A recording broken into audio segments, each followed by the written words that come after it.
ชนะ2 แมตช์ไอคอนโมเรนใช้กองเข้าประตู3 ลูกได้อยู่เส้น1 แมตช์ได้บทจังหวะสนามมองหาแป๊บแต่เปลี่ยนนัดประจำวันตัวนี้ได้อยู่กูเห็นตัวย้อนปีมันก็ตัวยังไงนะหน้าเสียจิ๋มเสียจิ๋ม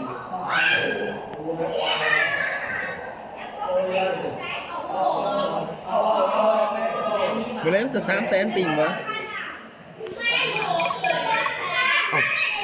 หลอดโอ้เกมหนึ่งใช้เวลาครึ่งชั่วโมง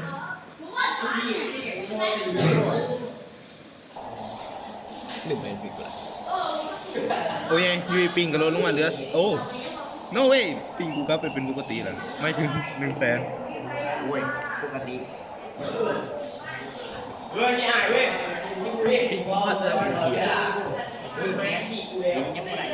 คนที่เด่นเรื่องของปิงนึกว่าแอบ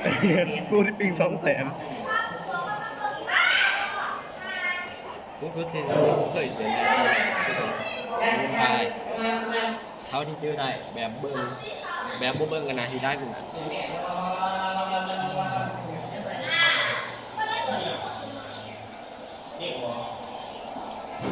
ผมพุทธเอกสาร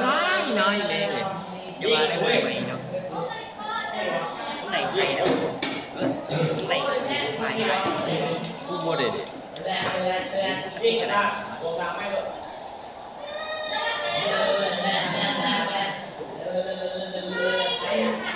ทีเดียวไปดิเรื่องซีนีกระเด็นกระเด็นอย่าโทษนะเว้ย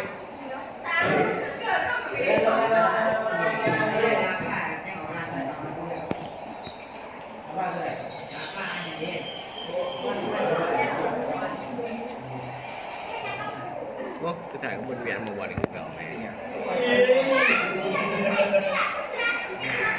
หรือการโบนัสประจำวัน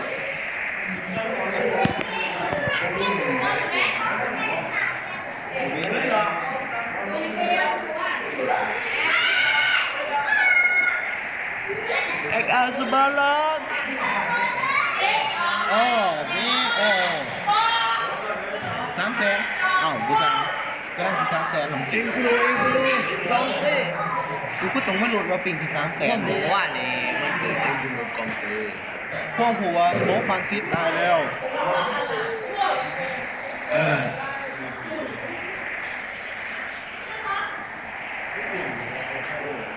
เดี๋ยวมาไปกิน